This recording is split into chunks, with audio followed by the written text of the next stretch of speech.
আজকে আমরা সাইয়েদনা ওমরে ফারুকের বায়োগ্রাফি সম্পর্কে জানব। ওমরে ফারুক রাদিয়াল্লাহু তাআলা আনহু, the super hero of this উম্মাহ। এই উম্মার সুপার হিরো তিনি, ঠিক কি না? ওনার মুখের আগে লাঠি চলতো বেশি। সুবহানাল্লাহ পড়বেন না? মাঝে মাঝে লাঠি চালানোরও দরকার আছে না নাই? সাইয়েদনা ওমরে ফারুক আমাদের জন্য অনুপ্রেরণা। He is the real super hero of Muslim উম্মাহ। তিনি এই উম্মার রিয়েল সুপার হিরো।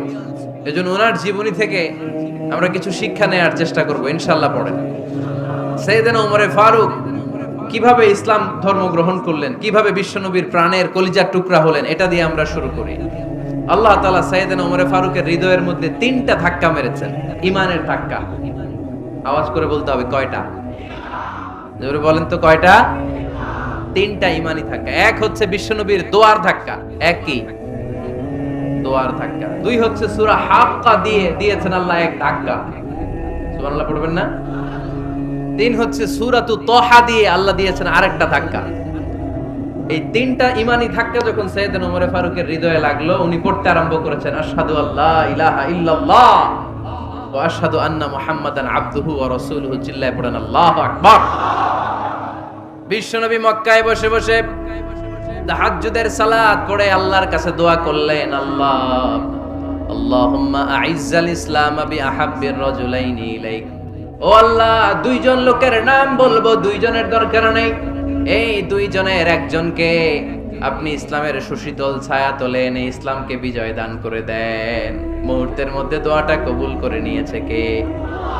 বিশ্বনবী বললেন, আল্লাহ 2 জনের নাম বলবো আজকের দোয়ায়। আবি জাহাল ইবনে হিশাম, হয়তো হিশামের বেটা আবু জাহেলকে আপনি ইসলামের ভিতরে নিয়ে আসেন, কিংবা ওমর ইবনুল খাত্তাব, খাত্তাবের বেটা ওমরকে আপনি ইসলামের ছায়া তলে নিয়ে আসেন। ওমরে ফারুকের জন্য দোয়াটা কবুল করে নিয়েছে কে? মক্কার যে অবস্থা, আল্লাহর হাবিব সাল্লাল্লাহু আলাইহি ওয়াসাল্লাম বুঝলেন মক্কার এই 2 জনের একজন যদি আমার সাথে না থাকে তাহলে মক্কায় দাওয়াতি কাজ চালিয়ে যাওয়া যাবে। আল্লাহরে বললেন, আল্লাহ বেশি চাই না, এই 2 জনের একজন, হয় আবু জাহেল নয় ওমর, হয় আবু জাহেল নয় ওমর। বিশ্বনবী যখন দোয়া করলেন, এই দোয়ার একটা ঈমানি ধাক্কা, নূরানি ধাক্কা সাইয়েদনা ওমরে ফারুকের হৃদয়কে স্পর্শ করে ফেলল। দোয়া ইজ লাইক এ মিসাইল। এই যে আমরা দোয়া করি, এটা মিসাইলের মতো। যুদ্ধে মিসাইল হামলা করে না? মিসাইল হামলা করার পরে এই মিসাইল লক্ষ্য বস্তুতে যে ভেদ করে, ঠিক কি না?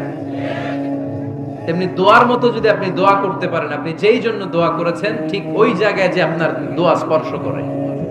সুবহানাল্লাহ পড়বেন না? বিশ্বনবীর দোয়ার মাধ্যমে প্রথমে সাইয়েদনা ওমরে ফারুকের হৃদয়ে এক ধাক্কা লাগলো। 2 নম্বরে রব্বুল আলামিন সূরাতুল হাক্কা দিয়ে ওমরে ফারুকের হৃদয়ের মধ্যে দিলেন এক ধাক্কা। পড়েন আল্লাহু আকবার। কোরআনের ভেতরে সূরাতুল হাক্কা নামে একটা সূরা আছে না নাই? আল হাক্কাতু মাল হাক্কা ওয়া মা আদরাকা মাল হাক্কা। পড়েন আল্লাহু আকবার। বিশ্বনবী যখন দোয়া করলেন, ওই দোয়া যখন সাইয়েদনা ওমরে ফারুকের হৃদয়ে স্পর্শ করলো, সাইয়েদনা ওমরে ফারুক সব সময় বিশ্বনবীরে ফলো করতে আরম্ভ করলেন। বিশ্বনবী ডানে গেলে লুকিয়ে লুকিয়ে ওমর ফারুক ডানে যায়, বিশ্বনবী বায়ে গেলে লুকিয়ে লুকিয়ে ওমরে ফারুক বায়ে যায়। বিশ্বনবী একবার মসজিদুল হারামে যে নামাজ পড়তে শুরু করলেন, ওমরে ফারুক তখন বিশ্বনবীর পিছু পিছু ছদ্মবেশে পেছন থেকে যে বিশ্বনবী কিভাবে নামাজ পড়ে দেখতে শুরু করলেন। বিশ্বনবী ইন দা মিন টাইম এশার নামাজে আল হাক্কাতু মাল হাক্কা তেলাওয়াত শুরু করে দিলেন। আল হাক্কাতু মাল হাক্কা তেলাওয়াত শুরু করে দিলেন। তেলাওয়াত করতে করতে বিশ্বনবী যখন তেলাওয়াত করতেছে, ওমরে ফারুক এরকম দুলতেছে আর মজা পাচ্ছে। ওমিয়া বিশ্বনবীর কণ্ঠ বুঝি আমার মতো কণ্ঠ, আপনার মতো কণ্ঠ, আহমদ বিন ইউসুফের কণ্ঠ, আব্দুল বাসিতের কণ্ঠ না?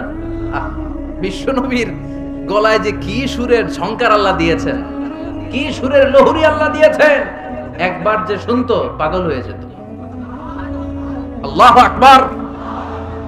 বিশ্বনবী সূরা হাক্কা মন্ত্রমুগ্ধ তেলাওয়াতে, মন্ত্রমুগ্ধ সুর দিয়ে, মন্ত্রমুগ্ধ কণ্ঠ দিয়ে তেলাওয়াত করতে লাগলেন। এশার সালাতে ওমরে ফারুক তুলতে লাগলেন। ওমরে ফারুক যত শুনেন অবাক হয়ে যায়, যত শুনেন অবাক হয়ে যায়, যতই শুনে অবাক। কিরে? কারণ তিনি আরবি ভাষা বুঝতেন, এত সুন্দর শব্দের গাঁথুনি। এত প্রাঞ্জল বর্ণনা, এত সুন্দর অন্তমিল, এটা কবিতা না হয়ে পারে না। উনি মনে মনে ভাবলেন এটা মনে হয় কবিতা, it might be poem, it could be poem. Muhammad মনে হয় কবি হয়ে গেছে, তার কাব্য প্রতিভা দিয়ে সে এটা বানিয়েছে। তা না হলে এত সুন্দর কথা, এটা কবিতা না হয়ে পারে। ইন দ্য মিন টাইম বিশ্বনবী কিন্তু দেখতেছে না যে পেছনে ওমর। বিশ্বনবী তেলাওয়াত করছিলেন, ইন দ্য মিন টাইম বিশ্বনবী পড়ছিলেন ওমা হুয়া বিকাউলি শাইরিন কলিলাম মা তুমিনুন। এই আয়াতের অর্থ হলো এটা কোনো কবির কথা নয়, খুব অল্প সংখ্যক লোকই তোমরা ঈমান আনো। সুবহানাল্লাহ পড়ে। এটাকে বলে কোইন্সিডেন্ট। কোইন্সিডেন্ট হুট করে অনেক সময় মিলে যায়, যায় কি যায় না? আপনি একজনের কথা ভাবতেছেন বাজারে গেলেন, বাজারে যেই দেখেন ওই লোকটা দাঁড়ায় আছে, এরকম হয় কি হয় না? কোইন্সিডেন্ট। ওমরে ফারুক মনে মনে যেটা ভাবতেছে ওই কথা দিয়ে বিশ্বনবী তেলাওয়াত করতেছে, আল্লাহু আকবার। বিশ্বনবী যে আয়াত তেলাওয়াত করছিলেন, আয়াতের অর্থ হলো এটা কোনো কবির বানানো কবিতা না, খুব অল্প সংখ্যক লোকই তোমরা ঈমান আনো। ওমরে ফারুক আটকে উঠলেন, থমকে দাঁড়ালেন। ঘটনা কি? আমি মনে মনে ভাবলাম কি রে, এত সুন্দর কথা, এটা তো মানুষের কথা হতে পারে না, এটা নিশ্চয়ই কবিতা, কবির কথা। কিন্তু মুহাম্মদ এখন আবার পড়তেছে ওমা হুয়া বিকাউলি শাইর, এটা কোনো শায়েরের কবির কথা নয়। কলিলাম মা তুমিনুন, অল্পই তোমরা ঈমান আনো। তার মানে আমার মনে যা চলে মুহাম্মদ এটা টের পায়। মুহাম্মদ গণক। নাউজুবিল্লাহ পড়বেন না? মুহাম্মদ অনেক বড় মাপের একজন গণক। মানুষের হৃদয়ে কি চলে, মনে মনে কি ভাবে, মুহাম্মদ না দেখেও বলে দিতে পারে। ইন দা মিন টাইম বিশ্বনবী পরের আয়াতে পড়লেন ওয়ালা বিকাউলি কাহিনিন কলিলাম মা তাযাক্কারুন। এই আয়াতের অর্থ হলো এটা কোনো গণকের বানানো গণনা নয়, খুব অল্প সংখ্যক লোকই তোমরা উপদেশ হিসেবে এটাকে মানো। সুবহানাল্লাহ পড়েন। এবার আর ওমরে ফারুকের সহ্য হয় না, কি আজীব তামাশা। প্রথমে মনে করলাম কবিতা, মোহাম্মদ কয় কবি না, সে কবি না, এটা কবিতা না। তারপরে ভাবলাম সে গণক, সে আয়াত পরে পরে বলে দিল এটা গণনা নয়, তাহলে এটা কি? এটা কি কবিতাও না, গণনাও না, তাহলে এটা কি? বিশ্বনবী তখন বললেন তানজিলুম মির রাব্বিল আলামিন। সুবহানাল্লাহ পড়েন। পরের আয়াত ছিল তানজিলুম মির রাব্বিল আলামিন।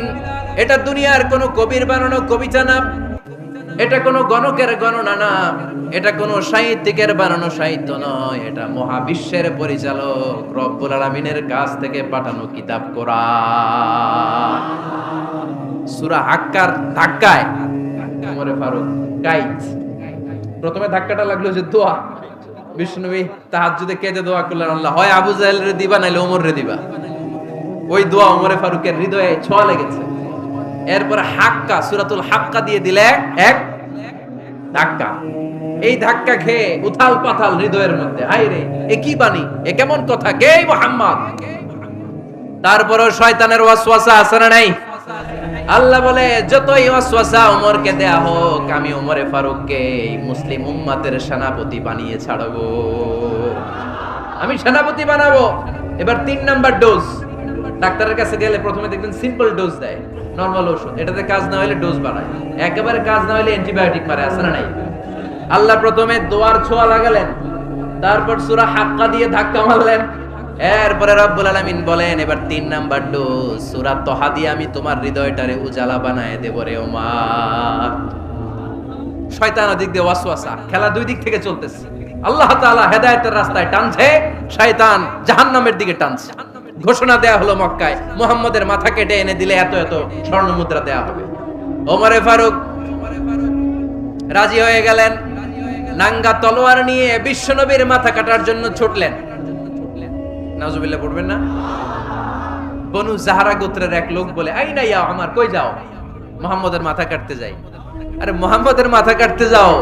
তোমার বোন ফাতিমা বিনতে খাত্তাব আর তোমার বোন জামাই সাঈদ কদ সাবা, এরা তো ধর্ম ত্যাগ করে ফেলছে, এটা তো আমাদের ধর্ম ত্যাগ করে মুহাম্মদের ফলোয়ার হয়ে গেছে।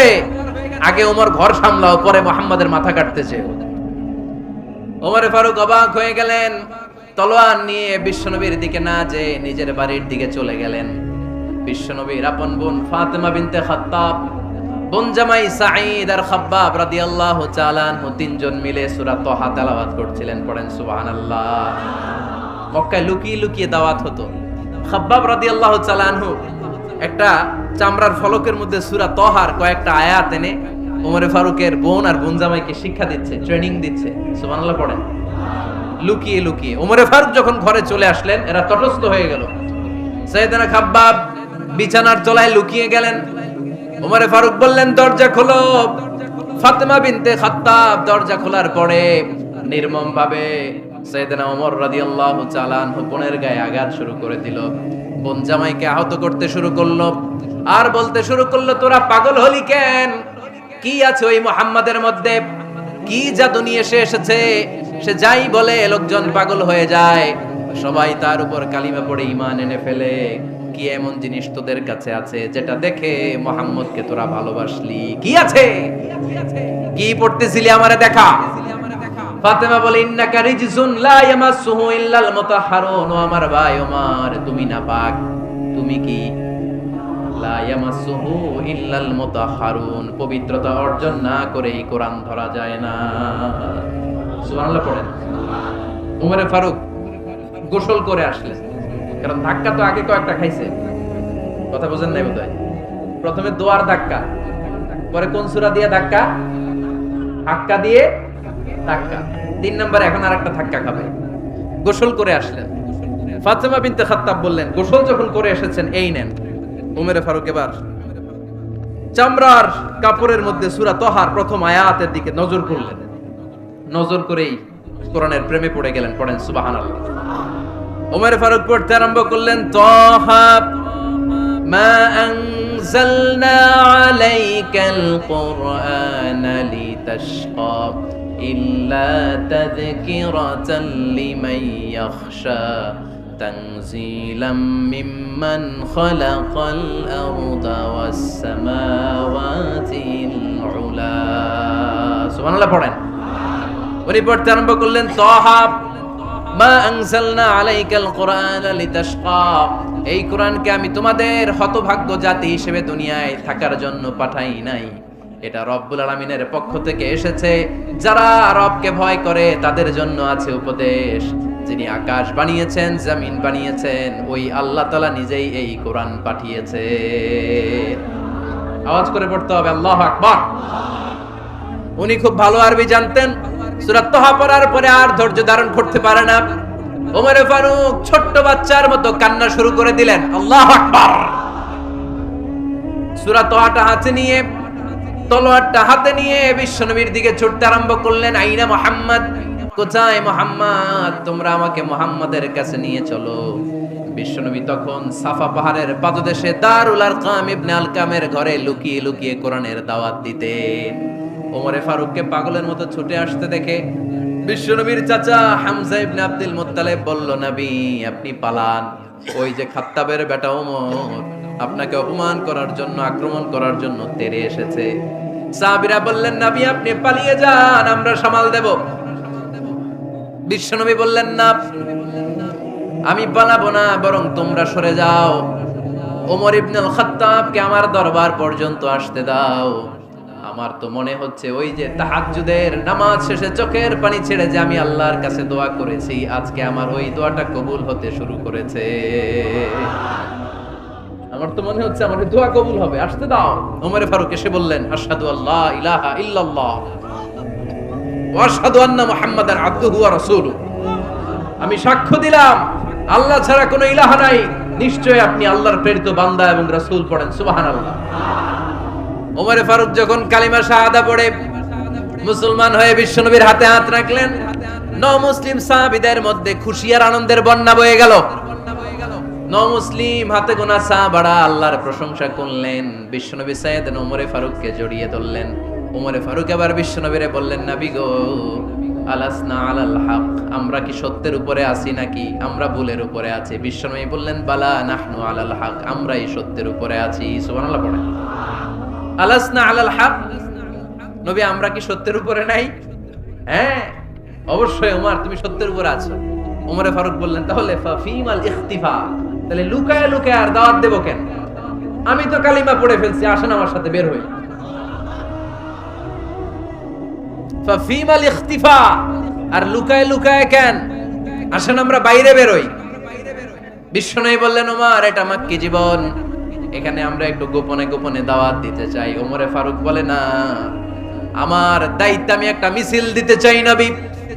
আল্লাহর নামের তাকবীর দিতে দিতে দারুল আরকাম থেকে শুরু করে মসজিদুল হারাম পর্যন্ত একটা মিছিল দিয়ে আমি মক্কা কাঁপাইয়া দেব। অনুমতি দেন। বিশ্বনবী দিতে চায় না। ওমর ফারুক অনেক বুঝানোর পরে স্বল্প পরিসরের একটা অনুমোদন পাওয়া গেল বিশ্বনবী সাল্লাল্লাহু আলাইহি ওয়াসাল্লামের কাছ থেকে। কিন্তু মিছিল যে দিবে, মিছিলের জন্য লোকের দরকার আছে না নাই? এখানে লোক নাই, আমি একাই মিছিল দিতেছি। এটা জমবে, মিছিল জমবে। খুঁজে উনি 11 জন মুসলিম সাহাবা পেলেন। কয়জন? ওমরে ফারুক বললেন 11 জনই সই। এই 11 জন নিয়ে আমি আল্লাহর নামের তাকবীর দিব। 2 লাইন করলেন। কয় লাইন? 2 লাইন। পেছনে 6 জন, আর এই লাইনের নেতা বানালেন বিশ্বনবীর চাচা হামজাকে রাদিয়াল্লাহু তাআলা আনহু। আর সামনে 5 জন, তার আগে দাঁড়ালেন উনি নিজেই। তাহলে 6 6 12। বললেন এই 2 লাইনই আমরা তাকবীর দিতে দিতে, বেশি না, এই দারুল আরকামের ঘর থেকে, আপনারা জানেন যে সাফা মারওয়া এখন যে সাই হয়, এই সাফার পাদদেশে ছিল দারুল আরকামের ঘর। উনি বলেন এখান থেকে ওই যে কাবার গিলাফ দেখা যায়, কাবার গিলাফ পর্যন্ত আমরা এই তাকবীর নিয়ে ওখানে যাব। সুবহানাল্লাহ পড়বেন না? ওখানে উনি দাঁড়িয়ে ছোট্ট একটা ভাষণ দিয়েছিলেন। উনি বলেছিলেন, মান আরাদা আন তাসকুলা উম্মু ওয়া ইয়াতামা ওয়ালাদু ওয়া তারমিলা যাওজাতুহু ফালিয়াসুদ্দানি। খেয়াল করে শুনেন, কান দুইটা খরগোশের কানের মতো খাড়া করেন। উনি এক বাক্যের একটা ভাষণ দিলেন। ভাষণ দিতে জানলে বড় ভাষণ দেয়া লাগে না।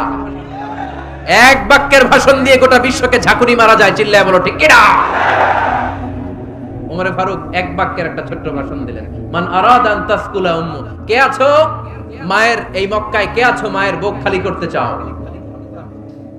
ইয়া আচামা ওয়ালাদু, কে আছো বাচ্চাগুলারে, নিজের সন্তানগুলোরে ইয়াতিম বানাতে চাও?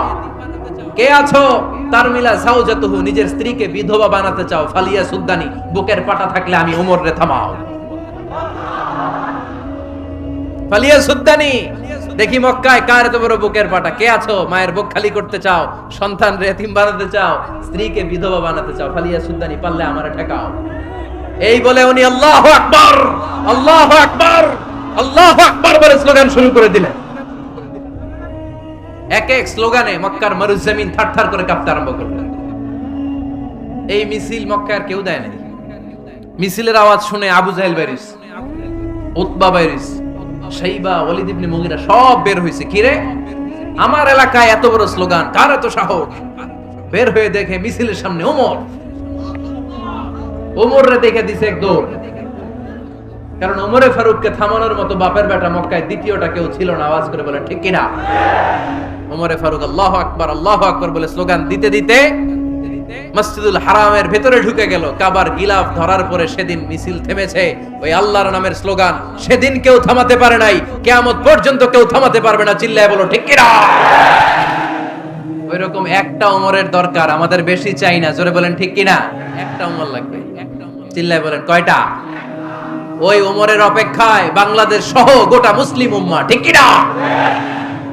একটা ওমরই যথেষ্ট। আমাদের সেন্ট্রাল লিডারশিপ নাই তো, আমাদেরকে এদিকে লাথি মারলে আমরা ওইদিকে যাই, ওদিক থেকে গুতা মারলে আমরা এদিকে যাই।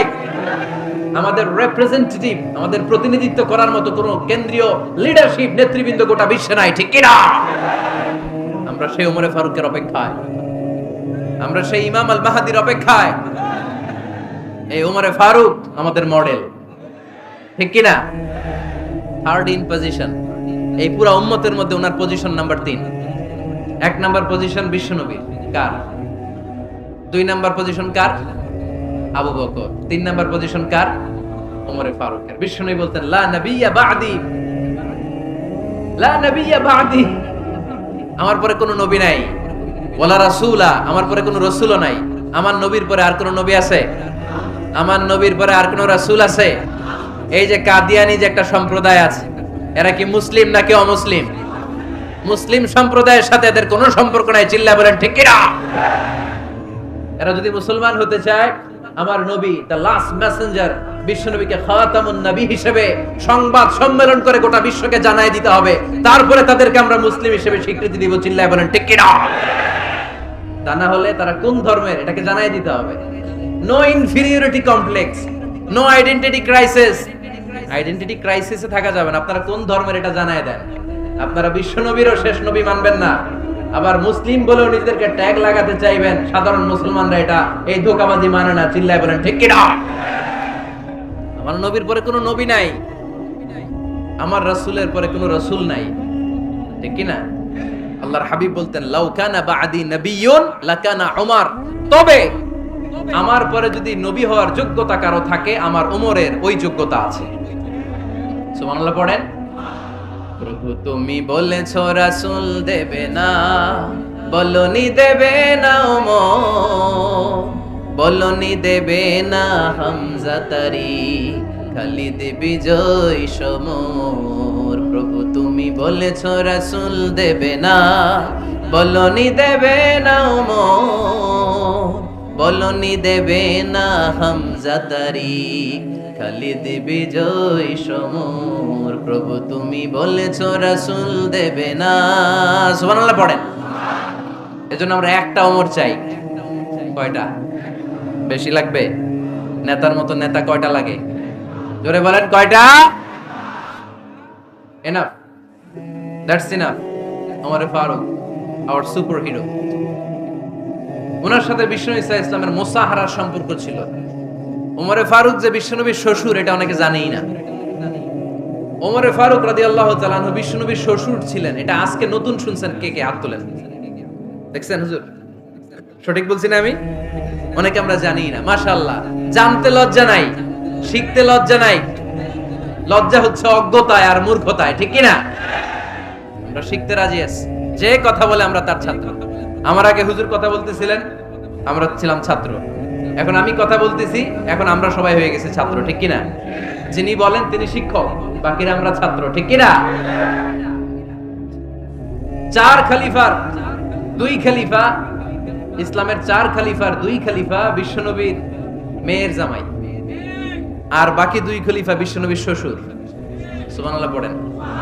সাইয়েদনা আলী রাদিয়াল্লাহু তাআলা আনহু, সাইয়েদনা উসমান যুন নূরাইন বিশ্বনবীর মেয়ের জামাই। উসমান রাদিয়াল্লাহু তাআলা আনহুর কাছে বিশ্বনবী দুই মেয়েকে বিয়ে দিয়েছিলেন। একজন মারা যাওয়ার পরে আরেকজন। বিশ্বনবী বলেছেন এরপরে আরেকটা থাকলে ওইটারও বিয়ে দিতাম। সুবহানাল্লাহ পড়বেন না? দুইজন ছিল মেয়ের জামাই আর দুইজন ছিল শ্বশুর। সাইয়েদনা আবু বকর শ্বশুর, বিশ্বনবীর স্ত্রী আম্মাজান আয়েশা রাদিয়াল্লাহু তাআলা আনহার বাবা। বিশ্বনবীর স্ত্রী আম্মাজান হাফসা রাদিয়াল্লাহু তাআলা আনহার বাবা ছিল সাইয়েদনা ওমর ফারুক। চিল্লায় পড়েন আল্লাহু আকবার। জানো তো পজিশন না? সাইয়্যিদু কুহুলিল জান্নাহ, জান্নাতে যত নারীরা যাবে নারীদের সর্দারিনী হবে সাইয়্যিদাতুনা ফাতেমা রাদিয়াল্লাহু তাআলা আনহা। এই ফরিদপুরের যত ইয়াং স্টারেরা তোমরা যারা জান্নাতে যাবে তোমাদের লিডার হবে সাইয়েদনা হাসান আর হুসাইন রাদিয়াল্লাহু তাআলা আনহুমা। আর বয়স্ক মুরব্বীরা যারা জান্নাতে ঢুকবেন আপনাদের লিডার হবে সাইয়েদনা আবু বকর আর সাইয়েদনা ওমর ফারুক রাদিয়াল্লাহু তাআলা। সুবহানাল্লাহ পড়তে পারলেন না? ওমর ফারুক এটা সাধারণ কোনো ক্যারেক্টারিস্টিক্স নয়। ওনাকে আল্লাহ তাআলা নলেজও দিয়েছেন, আবার দিনদারিও দিয়েছেন।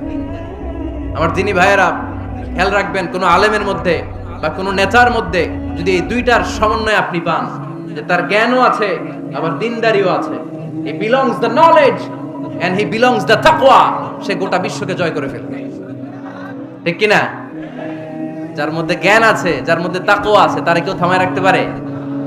ওমর ফারুককে এই দুই নেয়ামত দিয়ে ধন্য করেছে কে?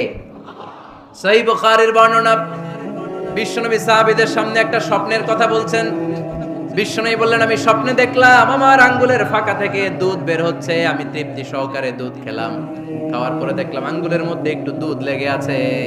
আমার আঙ্গুলে অতিরিক্ত লেগে থাকা দুধটা আমি ওমর ফারুকের মুখের মধ্যে লাগিয়ে দিলাম। সাহাবারা বললেন ইয়া রাসূলুল্লাহ, ইয়া হাবিবাল্লাহ, মাযা আওয়ালতা বিহি, এই স্বপ্নের আপনি কি ব্যাখ্যা করলেন? আমরা তো বুঝলাম না। বিশ্বনবী বললেন আওয়ালতু বিহি আল ইলম, আমি এই দুধ দিয়ে জ্ঞানের ব্যাখ্যা করেছি, কারণ ওমরকে আল্লাহ যেই জ্ঞান দিয়েছে গোটা বিশ্বের কাউকে এত জ্ঞান দেয় না। এজন্য স্বপ্নে যদি কেউ দেখেন যে আপনি দুধ খাচ্ছেন, তার মানে আল্লাহ তাআলা আপনার জ্ঞান বাড়ায় দিবেন।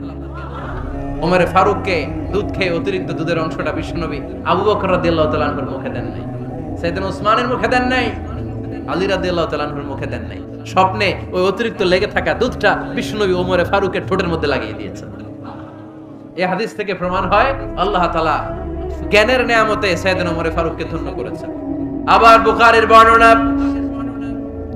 বিশ্বনবী সাল্লাল্লাহু আলাইহি ওয়াসাল্লাম আরেকটা স্বপ্নের বর্ণনা দিচ্ছেন। তিনি বললেন, তোমাদের সবাইকে স্বপ্নে আমার সামনে দাঁড় করানো হলো। আমি দেখলাম তোমাদের কারো জুব্বা নাভি পর্যন্ত, কারো জুব্বা হাঁটু পর্যন্ত, কারো জুব্বা টাকনু পর্যন্ত। ওমরে ফারুককে যখন স্বপ্নে আমার সামনে দাঁড় করিয়ে দেয়া হলো, আমি দেখলাম ওমরের জুব্বা এত লম্বা, ওমর টেনে হিচড়ে তার জুব্বা নিয়ে সামনে হেঁটে যাচ্ছে। সাহাবারা বললেন, ফামাযা আওয়ালতা বিহি ইয়া রাসূলুল্লাহ, ও আল্লাহর রাসূল, এই স্বপ্ন দিয়ে আপনি কি বোঝাতে চাইলেন? আমরা কিছু বুঝলাম না। বিশ্বনবী বললেন, আওয়ালতু বিহি আদ-দ্বীন, আমি এই হাদিসের দ্বারা দ্বীনের ব্যাখ্যা করলাম। যার জামা যত লম্বা তার দ্বীনদারি তত বেশি। সুবহানাল্লাহ, আসতে পড়েন। স্বপ্নে দেখলেন কোন সাহাবীর জুব্বা নাভি, কোন সাহাবীর হাঁটু, কারোটা টাকনু, কিন্তু ওমরে ফারুকের জুব্বা এত লম্বা, ইয়াজুরু সাওবাহু, তিনি তার জুব্বা টেনে হিচড়ে যাচ্ছেন। বিশ্বনবী বললেন, এটা দ্বারা আমি দ্বীন, আমি তাকওয়া, দ্বীনদারি, তাকওয়া এটার ব্যাখ্যা করেছি। তার মানে ওমরে ফারুকের তাকওয়ার সামনে সব তাকওয়া পানি হয়ে যাবে। কোন সুবহানাল্লাহ। আল্লাহ তাআলা সাইয়েদনা ওমরে ফারুককে দ্বীনের জ্ঞান দিয়েছেন, তাকওয়া দিয়েছেন। যুবক ভাইরা, যাকে আল্লাহ তাআলা দ্বীনের জ্ঞান দেয়, যাকে আল্লাহ তাআলা তাকওয়ার এই গুণ দিয়ে সমৃদ্ধ করে, তার জন্য গোটা বিশ্বের সব দরজাগুলোকে ওপেন করে দেয় কে? কত বড় মুত্তাকি ছিলেন সাইয়েদনা ওমরে ফারুক। মদিনার সমাজে কয়জন মুনাফিক ছিল বিশ্বনবী ছাড়া কেউ বলতে পারতেন না। বিশ্বনবী কোন সাহাবীকে মুনাফিকদের লিস্ট দিয়ে যান নাই, একজন সাহাবী ছাড়া। দেখি কেউ বলতে পারেন কিনা ওই সাহাবীর নাম? কি নাম? হুযায়ফা ইবনুল ইয়ামান রাদিয়াল্লাহু তাআলা আনহু। ওনাকে বলা হতো সাহিবু সিররি রাসূলিল্লাহ, আল্লাহ রাসূল সাল্লাল্লাহু আলাইহি ওয়াসাল্লামের গোপন তথ্যের ধারক বাহক। সুবহানাল্লাহ পড়বেন না?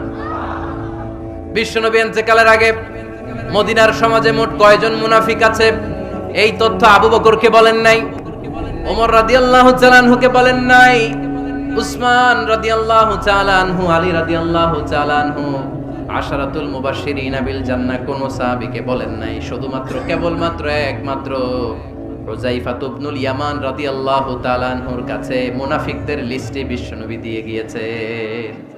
সুবহানাল্লাহ পড়েন। মদিনায় কারা কারা মুনাফিক কেউ জানতো না হুযায়ফা ছাড়া। কে ছাড়া? নামটা আজকে মুখস্থ করেন, যাতে অন্য কোনো ওয়াজে কেউ জিজ্ঞেস করলে বলতে পারেন।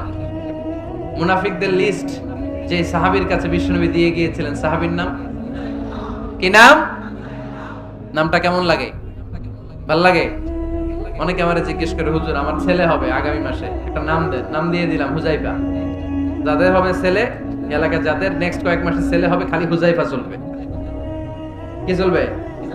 ভাল লাগে? নামটা ভাল লাগে? রাইখেন, অনেক সুন্দর নাম। উনি জানতেন মুনাফিক কারা। দেখেন ওমরে ফারুকের তাকওয়ার লেভেলটা কত হাই।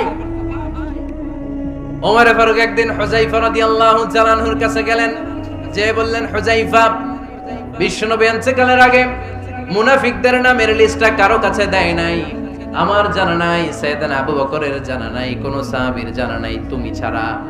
আমি তোমার কাছে জানতে চাই, আমি ওমরের নামটা ওই মুনাফিকদের খাতায় আছে কিনা আমার একটু বলো।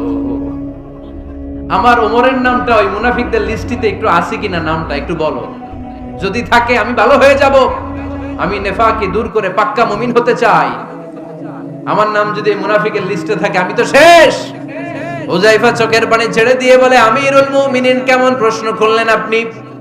আপনি বিশ্বনবীর শ্বশুর। এই উম্মতে আপনার পজিশন 3 নাম্বার। আপনারে মুনাফিকরা ভয় পায়, শয়তান আপনারে ভয় পায়। আপনি জান্নাতে সব বয়স্ক লোকদেরকে নিয়ে জান্নাতের মধ্যে আগে আগে ঢুকবেন, কেমন করে মুনাফিকদের কাতারে আপনার নাম থাকতে পারে? ওমর সুবহানাল্লাহ পড়ে। কি বিনয়ী, কি তাকওয়া। হুযায়ফাকে যে ধরতেন, হুযায়ফা একটু বলো না আমার নামটা মুনাফিকদের লিস্টিতে আছে কিনা। ওমরে ফারুকের যদি এই টেনশন থাকে যে আমি মুনাফিক হয়ে গেলাম কিনা, আমাদের এই টেনশন থাকার দরকার আছে না নাই? হ্যাঁ, যেন সব সময় আল্লাহর কাছে দোয়া করতে হবে, আল্লাহ তুমি নেফাকি থেকে আমাদেরকে বাঁচাও। আরো জোরে পড়েন আমিন। ওমরে ফারুক রাদিয়াল্লাহু তাআলা আনহু আমাদের সুপার হিরো, আমাদের সবাই বলেন আমাদের উনি কত বড় সুপার হিরো শুনেন। উনি জুমার খুতবা দিচ্ছেন। কি দিচ্ছেন? মসজিদে নববীতে খুতবার মাঝখানে হঠাৎ বললেন, ইয়া সারিয়াতাল জাবাল, ইয়া সারিয়াত ইবনে জানিমিল জাবাল। এই কথা বলেই আবার খুতবা দিতে শুরু করলেন। উনার এই ইয়া সারিয়াত ইবনে জানিমিল জাবালের সাথে আগের কথারও কোনো মিল নাই, পরের কথারও কোনো মিল নাই। জুমার নামাজের পর মুসল্লি সাহাবারা ধরলেন, বললেন, ইয়া আমিরাল মুমিনিন। খুতবার মাঝখানে হঠাৎ করে ইয়া সারিয়াত ইবনে জানিমিল জাবাল বলে আপনি চিৎকার করলেন কেন? আপনার এই বাক্যের সাথে আপনার খুতবার আগের বাক্যের কোনো মিল নাই, আপনার খুতবার পরের বাক্যেরও কোনো মিল নাই। এই কথা আপনি কারে বললেন? কারে উদ্দেশ্য করে বললেন? এই কথার তাৎপর্য কি আমাদেরকে বুঝিয়ে বলেন। ওমরে ফারুক বললেন, আমি যখন খুতবা দিচ্ছি আমি দেখতে পেলাম ওই যে কয়েক মাস আগে আমি আমার মুসলিম সেনাবাহিনী পারস্যে আক্রমণের জন্য পাঠিয়েছি, বর্তমান ইরানের ওই বিশাল এলাকাতে পারস্যে আমি আমার ব্যাটালিয়ন পাঠিয়েছি। আমি হঠাৎ করে দেখতে পেলাম আমার মুসলিম বাহিনীর সেনাপতি যুদ্ধের এক পর্যায়ে তার ডানে আছে উপত্যকা, বায়ে আছে পাহাড়, সে পাহাড়ি রাস্তা ছেড়ে দিয়ে উপত্যকার দিকে যেতে শুরু করেছে। আমি দেখতে পেলাম আমার মুসলিম বাহিনী যদি উপত্যকার দিকে ছুটে বেড়ায়, কাফির মুশরিকরা আমার মুসলিম বাহিনীকে কচুকাটা করে ফেলবে। তাই আমি এখান থেকে তাদেরকে কমান্ড দিয়ে বলেছি, ইয়া সারিয়াতাল জাবাল, উপত্যকার দিকে নয় পাহাড়ের দিকে যাও, তাহলেই তোমাদের বিজয় নিশ্চিত হয়ে যাবে। উপত্যকার দিকে যেও না, ইলাল জাবাল, ইলা সারিয়াতিল জাবাল, পাহাড়ের দিকে ছোট। সাহাবারা অবাক, ঘটনা কি? উনি বসে আছেন মদিনায় মসজিদে নববীর মিম্বারে দাঁড়িয়ে, উনি যদি ইয়া সারিয়াতাল জাবাল বলে, এটা কি ইরানে যাবে নাকি? ও মিয়া, তখনকার সময়ে বর্তমানের মতো মোবাইল ছিল নাকি? ইন্টারনেট ছিল নাকি? কিছু ছিল? খালি মুখে আমি যদি বলি ইয়া সারিয়াতাল জাবাল, এটা ইরানে যাবে, ইন্ডিয়ায় যাবে, ঢাকায় তো যাবে, ফরিদপুর শহরেই তো বসবে না, ঠিক কিনা?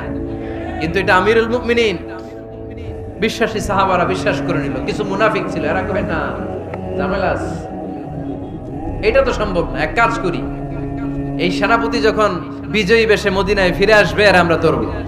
এরা দিন গুনতে লাগলো, এই সেনাপতি মুসলিম বাহিনী নিয়ে পারস্য জয় করে কবে ফিরে আসবে। এই মুনাফিকের দলগুলো কখনো সেনাবাহিনীকে অভ্যর্থনা জানাতে যেত না, কিন্তু এইবার সবার আগে মদিনার উপকণ্ঠে যে সেনাপতিদেরকে অভ্যর্থনা জানানোর জন্য ফুল নিয়ে রেডি, ফুল নিয়ে দাঁড়ায় সেনাপতি ঢুকার সাথে সাথে ধরছে, এই সেনাপতি কোত্থেকে আসছে? কয় পারস্য জয় করে আসছি। কয় এমন এমন দিন, জুমার দিন দুপুর বেলা যুদ্ধের মাঝখানে আমিরুল মুমিনিনের কণ্ঠের কোন কথাবার্তা শুনছো নাকি? সেনাপতি অবাক, কয় তোমরা জানলা কেমনে? শুনছি তো। সুবহানাল্লাহ পড়বেন না? আমরা যুদ্ধে একটা ভয়ঙ্কর অবস্থার মধ্যে ছিলাম, পেছন থেকে শত্রু আমাদেরকে আক্রমণ করতে শুরু করে দিল। ডানে যাব না বায়ে যাব, সামনে যাব নাকি পেছনে যাব, রাস্তা খুঁজে পাচ্ছি না। ডান দিকে ছিল আমাদের উপত্যকার রাস্তা, বাঁ দিকে ছিল পাহাড়ি পথ। আমরা সোজা পথ হবে মনে করে উপত্যকার দিকে ছুটতে আরম্ভ করলাম। হঠাৎ করে আমিরুল মুমিনিনের কণ্ঠ বজ্র কণ্ঠে আমার কানের মধ্যে ভেসে আসলো। আমার মনে হলো আমিরুল মুমিনিন কেমন যেন আমাকে কমান্ড দিচ্ছেন আর বলছেন, ইয়া সারিয়াতাল জাবাল, ডান দিকে উপত্যকার পথে নয়, তাড়াতাড়ি পাহাড়ের দিকে সৈন্য বাহিনী নিয়ে উঠে যা। পাহাড়ের দিকে, ডানে না। This is wrong track and this is the right track. ওই দিন যদি ওমরে ফারুকের ওই গাইডলাইন, আমিরুল মুমিনিনের কমান্ড যদি আমি না শুনতাম, আজকে বিজয়ের বেশে ফিরতেও পারতাম না, আমাদের চেহারাও তোমরা দেখতে পেতে না। ওমরে ফারুকের ওই কমান্ড, ওই গাইডলাইন অদৃশ্য থেকে শোনার কারণে এই পারস্যের মধ্যে আমাদেরকে সেই যুদ্ধে বিজয় দান করেছে কে? দিস ইজ ওমরে ফারুক, দিস ইজ ওমরে ফারুক। বিশ্বনবী বলছেন, ওমর মা লাকিয়াকা শাইতানু সালিকান ফাজ্জান ইল্লা সালাকা ফাজ্জান গায়রা ফাজ্জিক। ওমর, শয়তান ইবলিস যদি তোমারে কোনো রাস্তা দিয়ে হাঁটতে দেখে, শয়তান ওই রাস্তা রেখে দিয়ে অন্য রাস্তা দিয়ে হাঁটে। সুবহানাল্লাহ বাড়িতে যাই বললেন। কে বলতেছে? বিশ্বনবী। কার ব্যাপারে? ওমরে ফারুকের ব্যাপারে। শয়তান যদি দেখে যে ওমরে ফারুক এই রাস্তা দিয়ে হাঁটতেছে, শয়তান ওই রাস্তা রেখে দিয়ে অন্য রাস্তা দিয়ে হাঁটে। সুবহানাল্লাহ পড়েন। রাত্রিবেলা আমরা আমাদের বাচ্চা ছেলে মেয়েদেরকে যখন খাওয়াই, বাচ্চারা খেতে চায় না, এরকম হয় আপনাদের ফরিদপুর এলাকায়?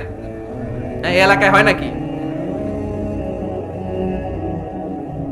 খেতে চায় না বাচ্চারা, এই চকলেট দেখায়া, এই মিনা কার্টুন দেখায়া, এইটা সেইটা এগুলো সেগুলো বলে, গল্প টল্প বলে ভুলায়া খাওয়ানো লাগে, তাই না? তারপরও খায় না। আমারও ছোট মেয়ে আছে, খেতে চায় না, এইটা সেইটা এমনি সেমনে খাওয়ানো লাগে। তো শেষে না পেরে মা বাবা বলতে বাধ্য হয়, ওই যে ভূত আসতেছে, ভূত, তাড়াতাড়ি তাড়াতাড়ি খাও, নাহলে যে ভূত ধরবে তোমার, ওই যে বাঘ আসতেছে, বাঘ, তাড়াতাড়ি খাইলে নাহলে বাঘে কামড়াবে। বলি না আমরা? আপনারা কি বলেন? ভূত। আর কি বলেন? হ্যাঁ হ্যাঁ, আচ্ছা, এক এক জায়গায় এক একটা আমরা বলি, ভূত আসবে, বাঘ খাবে, ভাল্লুক খাবে, তাড়াতাড়ি খাও। মদিনাতে যখন ওমরে ফারুক আমিরুল মুমিনিন, মদিনার মায়েরাও বাচ্চাদেরকে খাওয়াতে পারতো না, ছোট্ট মেয়েদেরকে খাওয়াতে পারতো না, খাওয়া নিয়ে যন্ত্রণা করতো। বাচ্চারা যখন মদিনায় খেতে চাইতো না রাত্রি বেলায়, মদিনার মায়েরা বলতো তাড়াতাড়ি খাও, হা হুয়া ইয়াতি উমর, হা হুয়া ইয়াতি উমর, তাড়াতাড়ি খা, নাইলে ওই যে ওমর আসতেছে, Omar. This is our super hero সাইয়েদনা ওমর ফারুক রাদিয়াল্লাহু তাআলা। শুধু শয়তানি ভয় পেত না, মুনাফিকরাও ভয় পাইতো, জমের মতো ভয়। শুধু তাই না, আমাদের আম্মাজান বিষ্ণু ইসা ইসলামের স্ত্রীরাও ওমর ফারুককে ভয় পেতেন। সুবহানাল্লাহ কইবেন না? মাঝে মাঝে বিষ্ণু ইসা ইসলামের সাথে আম্মাজান আয়েশার ঝগড়া হতো, হতো না? আপনাদের ফ্যামিলিতে ঝগড়া হয়? হয় না? হয় না? কার কার দেখি? ওরে আল্লাহ, অনেক আল্লাহর ওলি আছে তো এই জায়গায়। ঝগড়া হয় না? কি কথা কয়, ঝগড়া হয় না বলে? বিশ্বনবীর ফ্যামিলিতে ঝগড়া হয়, আপনার ফ্যামিলিতে হয় না? মিষ্টি ঝগড়া। আর ও বিয়েই করে নাই।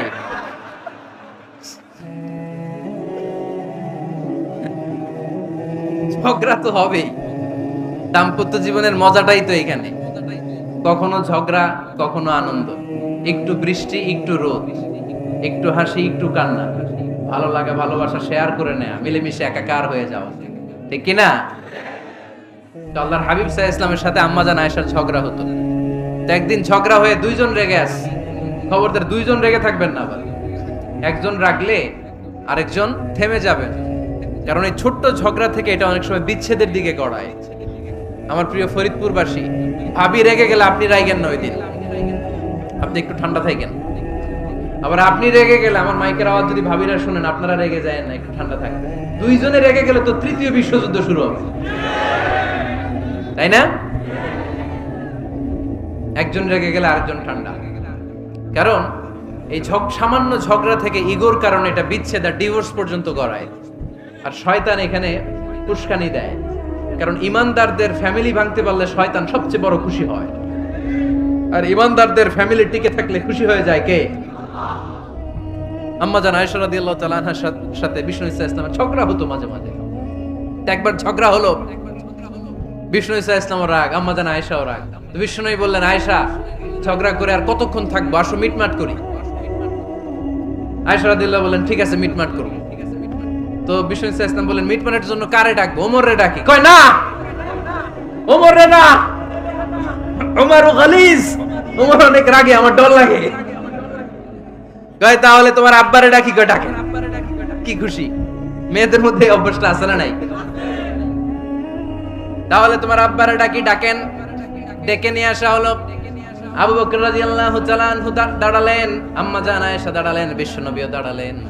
বিশ্বনবী বললেন, আয়েশা, তোমার আব্বা আসছে, এবার ঘটনা খুলে বলার পালা, তুমি বলবা নাকি আমি বলবো?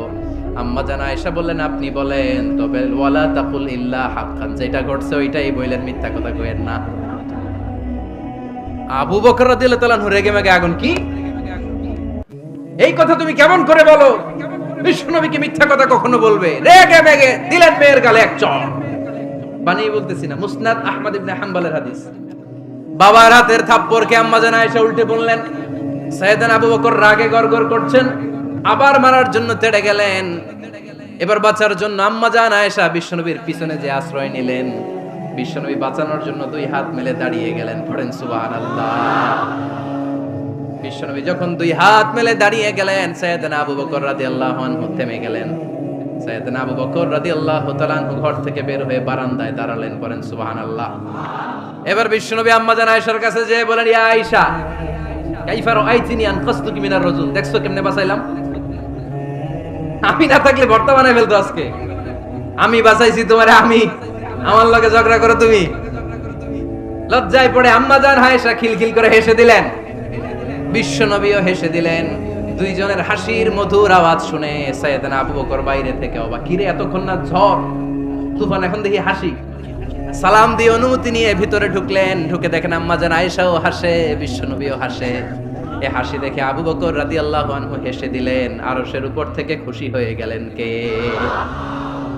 এবার সাইয়েদনা আবু বকর রাদিয়াল্লাহু তাআলা আনহু বললেন, ইয়া রাসূলুল্লাহ, আশরিকানি ফি সিলমিকুমা কামা আশরাকতুমানি ফি হারবিকুমা। ও নবী, যুদ্ধ লাগলে, দুইজন যুদ্ধ লাগলে মীমাংসার জন্য যেমনি আমারে ডাকেন, এরকম হাসি আর আনন্দের মুহূর্তেও আমারে একটু ডাকেন। আশরিকানি ফি সিলমিকুমা কামা আশরাকতুমানি ফি হারবিকুমা।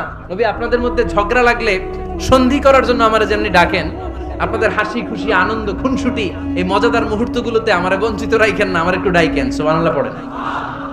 এই মুসনাদে আহমদ ইবনে হাম্বলের হাদিস শোনার উদ্দেশ্য হচ্ছে, বিশ্বনবী প্রথমে ওমর ফারুকের নাম বলেছিলেন। সাইয়েদনা আয়েশা বলে, না, আমি ডরাই। হাইবাত, দিস ইজ কল্ড হাইবাত ওমর। একবার বিশ্বনবীর সব বিবিরা ধরলেন, ও নবী, আমাদেরকে এটা দেন, ওইটা দেন, ঘরে এইটা নাই, ওইটা নাই, ওইটা নাই। বিশ্বনবীকে, আমার কাছে কিচ্ছু নাই, যদি এমনি আমার বউ হয়ে থাকতে চাও থাকো, তাহলে যা, তা না হলে যা লাগবে কিনে দেব, সাথে সাথে তালাকও দিয়ে দিব। কিছু দিতে পারবো না, আমার নাই তো, সামর্থ্য নাই। কিন্তু বিবিরাও ছাড়া না, এটা দেন, ওইটা দেন। বিশ্বনবী রহমতের নবী, বিবিদেরকে বুঝাতেও পারেন না। বিবিরা আবদার করতেছে, নবী এটা লাগবে, ওইটা লাগবে। ইন দ্য মিন টাইম বিশ্বনবী একজনের সালাম শুনতে পেলেন। কে যেন দরজায় দাঁড়িয়ে বলতেছে, আসসালামু আলাইকুম। বিশ্বনবী দরজার দিকে তাকালেন, তাকিয়ে বললেন, ওয়া আলাইকুমুস সালাম। আর বুঝতে পারলেন এটা আমার ওমরের সালাম। সালাম দেওয়ার পরে বিবিদের দিকে তাকায় দেখে একজন বিবিও নাই, সব অন্দর মহলের ভিতরে দৌড়। সুবহানাল্লাহ পড়তে পারলেন না? This is our super hero Omar. এরকম ওমর একটা লাগবে, চিল্লায় বলেন, কয়টা? একটা ওমর গোটা বিশ্বকে সোজা করে দিবে। একটা ওমর সবল আর দুর্বলের সব পার্থক্য দূর করে দিবে। মাজলুমের উপর জালিমের অত্যাচারের অবসান ঘটায় দিবে। গোটা বিশ্বটাকে সাম্য, মৈত্রী, ভালোবাসার ইনসাফ দিয়ে পরিপূর্ণ করে দিবে। সেই ওমরের অপেক্ষায় আমরা। নিজের ছেলেকে 80টা বেত মেরেছেন। কয়টা? 80টা বেত মেরেছে। এই ব্যাপারে অনেকগুলো বর্ণনা পাওয়া যায়। সবচেয়ে সহিহ বর্ণনা হচ্ছে মুয়াত্তা ইমাম মালিকের বর্ণনা। ওমর ফারুক রাদিয়াল্লাহু তাআলা আনহুর ছেলে আব্দুর রহমান, মারুফুন বিআবি শাহমা, ছিলেন মিশরে। ওখানে নাবিজ খেয়েছিলেন। নাবিজ হচ্ছে আরব দেশের লোকেরা দুধের মধ্যে শক্ত খুরমা রাত্রেবেলা ঢেলে দিত। ঢেলে দিলে সারা রাত ওই খুরমার রসটা দুধের সাথে মিশে দুধটা লাল হয়ে যেত। এটারে সকালবেলা খেত, খুব সুস্বাদু। এটাকে বলে নাবিজ। কিন্তু এটা রাতে ভিজাইলে সকালেই খাইতে হয়, রেখে দিলে আবার একটু সমস্যা হয়। এটা অনেকটা তারির মতো হয়ে যায়, মাতলামি চলে আসে। তো ওমরে ফারুকের ছেলে নাবিজ খেয়েছেন, মদ খাননি, নাবিজ। কিন্তু নাবিজ খাওয়াতে সাকরান চলে এসেছে। সাকরান চলে আসাতে এটা যখন প্রমাণিত হয়েছে, আমর ইবনুল আস রাদিয়াল্লাহু তাআলা আনহু নাকি 80 বেত মেরেছেন মিশরে। কয় বেত? নিয়ম হচ্ছে সবার সামনে, কিন্তু সবার সামনে না মেরে একটু গোপনে মেরেছে। এই তথ্য যখন ওমরে ফারুকের কাছে এসেছে, উনি বললেন, না, মারতে হবে সবার সামনে, আলাদা মারলা কেন? ও মদিনায় ফিরে আসলে আমি আবার 80টা মারব। মদিনায় ফিরে আসার পরে সাইয়েদনা ওমরে ফারুক ওই আগের 80টারে আর ধরেন নাই, নিজ হাতে আবার 80টা বেত মেরেছেন। এই বেত মারার 1 মাস পরে এই আবু শাহমা ইন্তেকাল করেছে। অনেক ঐতিহাসিক বলে এই বেতের আঘাতে মরেছে, কেউ কেউ বলেছে নিজের রোগের কারণে মরেছে। কিন্তু দিস ইজ দ্য ইনসাফ সিস্টেম অফ ওমর। নিজের ছেলে বলে ছেড়ে দেয় নাই। এখন নিজের ছেলে হইলে 7 খুন মাফ, নেতার ছেলে হইলে 10 খুন মাফ, এলাকার মোড়লের ছেলে হইলে 10 খুন মাফ। নো পার্সিয়ালিটি ইন ইসলাম। ইসলামে পার্সিয়ালিটি নাই। আপনি নেতার ছেলে হন, আপনি বিজনেস ম্যাগনেটের ছেলে হন, আপনি যেই হন না কেন, ইসলামের দৃষ্টিতে সবাই সমান। চিল্লায় বলেন ঠিক কি না? বনু মখজুমিয়া গোত্রের এক নারী চুরিতে ধরা পড়ল। সাহাবারা বললেন, নবী, মদিনার সবচেয়ে ভেরি প্রেস্টিজিয়াস এন্ড ডিগনিফাইড ফ্যামিলির মেয়ে, আপনি হাত কাটেন না। কারণ ইসলামের নিয়ম চুরি করলে কি কেটে দাও? বিষ্ণু বললেন, বলো কি? হাত না কাটার জন্য তোমরা আমাকে রেকমেন্ড করছো? এটা আল্লাহর আইন, পৃথিবীর কেউ রেকমেন্ড করলো শোনার ক্ষমতা আমার নাই, কারণ আইনটা দিয়েছে কে? লাউ কানাত ফাতিমাতু বিনতি মুহাম্মাদিন সারাকাত লাকাতা মুহাম্মাদুন ইয়াদাহা।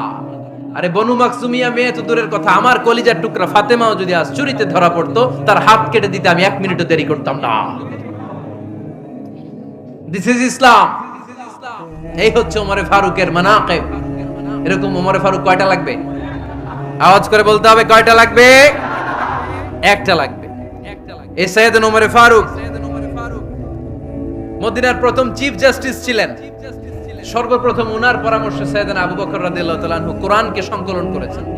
আমরা এই যে কোরআন পড়ি 30 পারা, এমদাদিয়া লাইব্রেরির 114টা সূরা, কত সুন্দর সন্নিবেশ করা হয়েছে, এখানে সাজানো হয়েছে। আল্লাহর হাবিব সাল্লাল্লাহু আলাইহি ওয়াসাল্লামের সময় কি এরকম কোরআন ছিল নাকি? ছিল? খেজুর পাতার মধ্যে, গাছের বাকলের মধ্যে, ওটের বড় হাড্ডির মধ্যে আর পাথরের মধ্যে খোদাই করা কোরআন ছিল। সাইয়েদনা আবু বকরের সময় রাদিয়াল্লাহু তাআলা আনহুর সময় যুদ্ধ হলো, 70 জন হাফেজ সাহাবী ইন্তেকাল করলেন।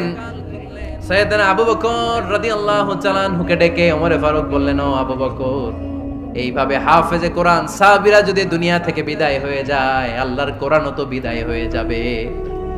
আমার পরামর্শ হলো আপনি সব বয়োজ্যেষ্ঠ সাহাবীদেরকে একসাথে করে কোরআনের সব কাগজগুলোকে একসাথে করে একটা নির্ধারিত কপির মধ্যে কোরআনকে সংকলন করে ফেলে। সাইয়েদনা আবু বকর বললেন, যেটা আমার নবী করেন এটা আমি কেমনে করি? কিন্তু ওমরে ফারুক নাছরবান্দা বলে না, এটা করলে কোনো খারাপ হবে না, ভালোই হবে। মুসলিম উম্মার জন্য এক জায়গায় কোরআন সন্নিবেশিত থাকবে, আপনি করেন। সাইয়েদনা আবু বকর রাজি হয় না, ওমরে ফারুকও ছাড়ে না। ওমরে ফারুক বলতে বলতে বলতে বলতে এমন ভাবে সাইয়েদনা আবু বকর রাদিয়াল্লাহু তাআলা আনহুকে ধরলেন, সব শেষে সাইয়েদনা আবু বকর ওমরে ফারুকের কথায় কোরআন সংকলনে রাজি হয়ে গেলেন। পড়েন সুবহানাল্লাহ। উনি বললেন, ওমর যখন আমাকে বারবার বুঝাতে লাগলো, আল্লাহ তাআলা আমার হৃদয়টা ওমরের কথা শোনার জন্য খুলে দিলেন। আল্লাহ তাআলা কেমন যেন আমাকে ইলহাম করলেন, আবু বকর করো, এই কাজের মধ্য দিয়ে আমি আমার কোরআনকে গোটা বিশ্বে জীবিত রেখে দেব। This is Umar. এই যে আমরা হিজরি সনের যে আমরা গণনা করি, এই হিজরি সনের প্রবর্তক হচ্ছে সাইয়েদনা ওমরে ফারুক। সুবহানাল্লাহ নাই? আপনাদের মনোযোগ আছে না গেছে? কই ঘুমায় গেলেন মনে হয়? তাকবীর দেন তো একজন আওয়াজ করে। মাশাআল্লাহ মাশাআল্লাহ। বসেন বসেন, এখনই শেষ করে দেব কিছু সময়ের মধ্যে। আমরা একসাথে বিদায় নিব ইনশাআল্লাহ। ওঠা বসা করবেন না, ওঠা বসা করবেন না, বসেন। সাইয়েদনা ওমরে ফারুক এই হিজরি সনের গণনা শুরু করেছেন। সাহাবারা বলল, আমিরুল মুমিনিন, খ্রিস্টানদের ঈসাই সন আছে, আমাদের মুসলমানদের কোনো সন নাই।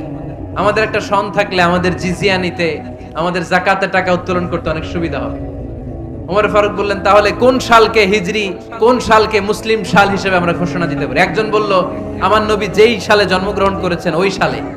ওমর ফারুক বললেন, না, আমার নবীর জন্ম আমাদের জন্য খুশির দিন, কিন্তু এটা আমাদের জন্য প্রেরণা নয়। প্রেরণা নবীর কাজে, ঠিক কিনা? আরো কিছু সাহাবারা বলল, তাহলে যেই সালে আমার নবী ইন্তেকাল করেছে ওইটারে প্রথম সাল ধরেন।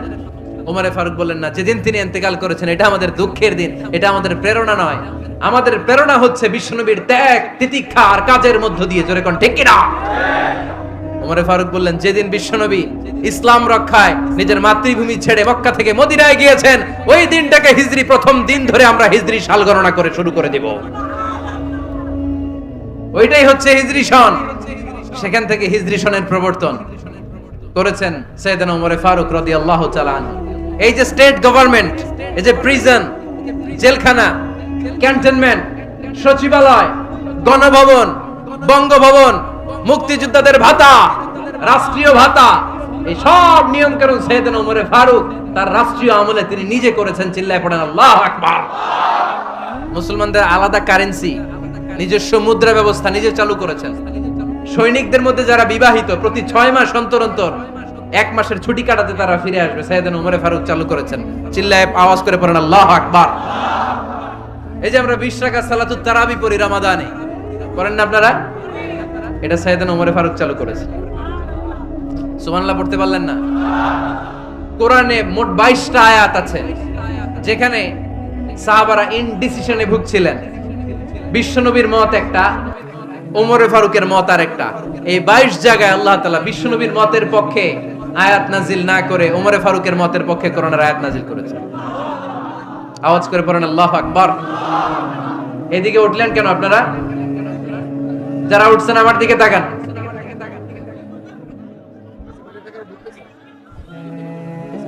কিছু ভিতরে ঢুকতেছে, কিছু বাইরে দিছে না?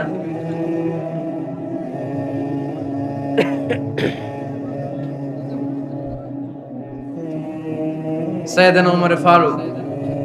আমরা সাহাবীদের জীবন চরিত পড়তে চাই না, কত যে অনুপ্রেরণামূলক দৃষ্টান্ত সাইয়েদনা ওমর ফারুক আমাদের জন্য রেখে গিয়েছে। ওমর ফারুক যখন খলিফা, দিনের বেলায় যদি রাষ্ট্রে কোনো নিয়ম জারি করতেন, দিনের বেলায় জনগণকে কোনো বিষয়ে যদি নিষেধ করতেন, রাত্রে বেলায় খাওয়ার সময় ফ্যামিলি মেম্বারদের সবাইকে বলতেন, এই দিনের বেলা আমি জনগণকে এই কাজ করতে নিষেধ করেছি, তোমরা আমার ফ্যামিলি মেম্বার, খবরদার তোমরা এই কাজ করো না। জনগণ করলে যতটুকু শাস্তি, তোরা করলে পাবি ডবল শাস্তি। সুবহানাল্লাহ কইবেন না? আমাদের নেতারা ওই বাড়ির বিচার করে, ওই বাড়ির মাইয়ার বিচার, ওই বাড়ির পোলার বিচার। নিজের পোলা গাঞ্জা টানে আছে না নাই? নিজের মেয়ে অপরাধ করে আছে না নাই? কি নেতা ছিলেন ওমরে ফারুক! আগে নিজের ঘর সামলিয়েছেন, আগে নিজেকে সামলিয়েছেন, নিজের ঘর ঠিক করেছেন। বলেছেন জনগণ করলে যত ব্যাদ, তোরা করলে double bad. This is call leader, ঠিক কি না? এক বাবা এসে বললেন, ওমরে ফারুক আমার ছেলে কথা শোনে না, বেয়াদব। ওমর ফারুক ছেলেরে ডাকলেন, বাবা তুমি তোমার আব্বাজানের কথা শোনো না, এটা তো কবিরা গুনাহ। ছেলে বলে, ওমরে ফারুক সব দায় দায়িত্ব আল্লাহ ছেলে মেয়েদেরকে দিয়েছে, বাবা মাকে কোনো দায়িত্ব দেয় নাই। ওমর ফারুক বললেন, অবশ্যই দায়িত্ব দিয়েছে। তাহলে বলেন আমার বাবার দায়িত্ব কি? উনি বললেন, প্রাইমারিলি প্রথমত 3 দায়িত্ব। আইয়ান তাকিয়া উম্মা, পৃথিবীর প্রতিটি বাবার উচিত ছেলেদের মেয়েদের জন্য ভালো মায়ের ব্যবস্থা করা। 2 নম্বরে আইয়ুহসিনা ইসমা, সুন্দর তার একটা নাম রেখে দেয়া। 3 নাম্বার ইউআল্লিমাহুল কিতাব, তারে আল্লাহর কিতাব শিক্ষা দেওয়া। এবার ছেলেকে আমার আব্বা 3টার একটাও করে নাই। এবার ওমর ফারুক রেগে গেলেন, বাবার কাঁধে ধরলেন, বললেন তুই ছেলের জন্য বিচার নিয়ে আসলি, তোর 3টা দায়িত্বের একটাও তুই পালন করিস নাই। ছেলে বলে, আমিরুল মুমিনিন আমার মা নর্তকী, আমার মা মাজুসি, আমার মায়ের মধ্যে কোনো আদব কাদব নাই, সুন্দরী দেখে আমার মারে বাবা বিয়ে করছে, আমার মায়ের কাছ থেকে জীবনে কিছু শিখি নাই। 2 নাম্বার সাম্মানি খানফাসা, আমার বাবা আমার নাম রেখেছে চামচিকা। কি নাম রাখছে? এটার নাম হইলো একটা, এরকম উল্টাপাল্টা নাম আছে না নাই? না, এগুলো রাখবেন না। আব্দুল্লাহ রাখবেন, আব্দুর রহমান রাখবেন। আর একটা কি বলছি আজকে? হুযায়ফা রেখে দিয়েন, পারবেন? ওয়ালাম ইউআল্লিমনি হারফাম মিন কিতাবিল্লাহ আমিরুল মুমিনিন। শুধু তাই না, আল্লাহর কোরআনের একটা অক্ষর আমার বাবা কোনোদিন আমারে শিক্ষা দেয় নাই। ওমর ফারুক রেগে গেলেন, এবার বাবার কান্দে দইরা মারতে শুরু করলেন। তুই পোলার নামে বিচার নিয়ে আইছিস, তোরে মার দিমু আগে। এরকম নেতার দরকার আছে না নাই? মদিনায় এক লোক তার বউরে রাগের চোটে 100 তালাক দিয়ে ফেলছে। কয় তালাক দেয়ার নিয়ম কয়টা? দিছে কয়টা? এবার স্ত্রী কাঁদতে কাঁদতে এসে বলে, আমিরুল মুমিনিন দেখেন আমার স্বামী আমারে রেগে মেগে 100 তালাক দিছে। ওমর ফারুক বললেন, দইরা নিয়ে আয় এটারে। নিয়ে আসা হলো। ওমর ফারুক বললেন, কয়টা তালাক দিয়েছো? কয় 100টা। কেন দিছো? কয় মাথা গরম আছিল। এরকম আছে না? তালাক দেওয়ার সময় সব তালাক, তুই তালাক, তোর মা তালাক, তোর বোন তালাক, সব তালাক। তালাক দিবে ওয়াইফ রে, দিতেছে সবাই রে। তো ওমর ফারুক বললেন, দিবে 3টা, 100টা দিলা কেন? কয় মেজাজ গরম ছিল। কয় দাঁড়া, আত-তালাকু মিন শাআইরিল্লাহ, তালাক হচ্ছে আল্লাহর দেয়া বিধানের একটা নিদর্শন। এটা নিয়ে তুই খামখেয়ালি করলি। আমার রায় শোন, আমার রায় হচ্ছে 3 তালাকে তোর বউ তালাক, বাকি 97 তালাক তোর পিঠের উপরে পড়বে। এরকম বিচারের দরকার আছে না নাই? এরকম দৃষ্টান্তমূলক বিচার যদি বাংলার জমিনে দেয়া হতো, আর কোন নারী ধর্ষিতা হতো, আর কোন নারীকে অ্যাসিড মারা হতো, আর কোন নারী যৌতুকের জন্য কান্না করত? একটা অমল লাগবে, বেশি না। কয়টা লাগবে? তিনি গভর্নর সিস্টেম চালু করেছিলেন, governor system, Islamic state. Bahrain ইয়ামান, মিসর, কুফা, বসরা, মক্কা, মদিনা, এই 7 জায়গায় 7 জন গভর্নর পাঠিয়েছেন। তাদের থেকে তথ্য নিতেন। এই গভর্নর সিস্টেম উনি বানিয়েছেন। সাইয়েদনা আমর ইবনে আল-আস রাদিয়াল্লাহু তাআলা আনহুকে পাঠিয়েছেন মিশরে। মিশরে একটা দৌড় প্রতিযোগিতা হতো। ওই দৌড় প্রতিযোগিতায় আমর ইবনে আল-আস রাদিয়াল্লাহু তাআলা আনহুর ছেলে অংশগ্রহণ করেছে, কিন্তু এক মিশরি ওই দৌড় প্রতিযোগিতায় চ্যাম্পিয়ন হয়ে গেছে। রানার্স আপ হয়েছে আমর ইবনে আল-আসের ছেলে। এবার মিশরি ফার্স্ট আর গভর্নরের ছেলে সেকেন্ড। রাগের চোটে আমর ইবনে আল-আসের ছেলে ওই মিশরির মাথার মধ্যে কয়েকটা বাড়ি মেরেছে। মিশরি বলে, আমার মারলা কেন? তুমি খেলায় পারো না, আমারে মারলা কেন? কয় আনা ইবনুল আকরামিন, আমি গভর্নরের পোলা, আমি যা বলবো এটাই হবে, আমার উপরে কথা নাই। মিশরি ওইখানে আর ঝগড়া বাঁধায় নাই, মনে দুঃখ নিয়ে মদিনায় চলে আসলেন। এসে বললেন, আমিরুল মুমিনিন, আপনি আমর ইবনুল আস রাদিয়াল্লাহু তাআলা আনহুকে মিশরের গভর্নর বানিয়ে পাঠিয়েছেন। একটা প্রতিযোগিতায় আমি চ্যাম্পিয়ন হয়েছি, ওনার ছেলে হয়েছে রানার আপ। কেন সে চ্যাম্পিয়ন হতে পারে নাই? এই কারণে আমার মাথায় লাঠি দিয়ে 3টা বাড়ি মেরে বিচারটা দিছে কার দরবারে? কথা বুঝেন নাই বোধহয়? ওমর ফারুকের দরবার। ওমর ফারুক বললেন, তাই আগামী বছরের অমুক তারিখ আমি সব গভর্নরদেরকে ডেকে হিসাব নিতে, ওই দিন তুই থাকবি, পারবি না? মিশরে বলে, পারবো মানে অবশ্যই পারবো। ওই দিন 7 রাজ্য থেকে 7 গভর্নর হাজির, গভর্নরদের ছেলেরাও হাজির, মিশরীয় হাজির। 7 গভর্নরের কাছ থেকে 7 এলাকার খোঁজ খবর নেয়ার পরে ওমরে ফারুক বললেন, আইনাল মিসরি, মিশরি লোকটা কই, এদিকে আয়। মিশরি সামনে আসার পরে বলল, আমর ইবনুল আস, তুমি মিশরের গভর্নর, তোমার ছেলে সহ তুমি আসো। আমর ইবনুল আস এসে সামনে বসে রইলেন। এবার বললেন, ও আমর ইবনুল আসের ছেলে, তুমি নাকি ইবনুল আকরামিন গভর্নরের ছেলে, তুমি যা বলবা মিশরে নাকি তাই হবে, তোমার নাকি অনেক দাপট। নিজে একটা লাঠি এনে মিশরীর হাতে দিয়ে বলল, এবার তোর মাথায় যতটা মারছে তুই ততটা গুনে গুনে মার, আমি দেখবো। আমর ইবনুল আস দেখবে, আমর ইবনুল আসের ছেলেরে তুই এখানে মার। সে বলতেছে, থাক, আপনি বলছেন এতেই যথেষ্ট, মারা লাগবে না, আমি মাফ করে দিলাম। ওমরে ফারুক বলল, খবরদার, মার, মার ওর মাথার মধ্যে। মিশরি ওমরে ফারুকের ধমক শুনে ভয়ে ভয়ে 3টা বাড়ি মারলো।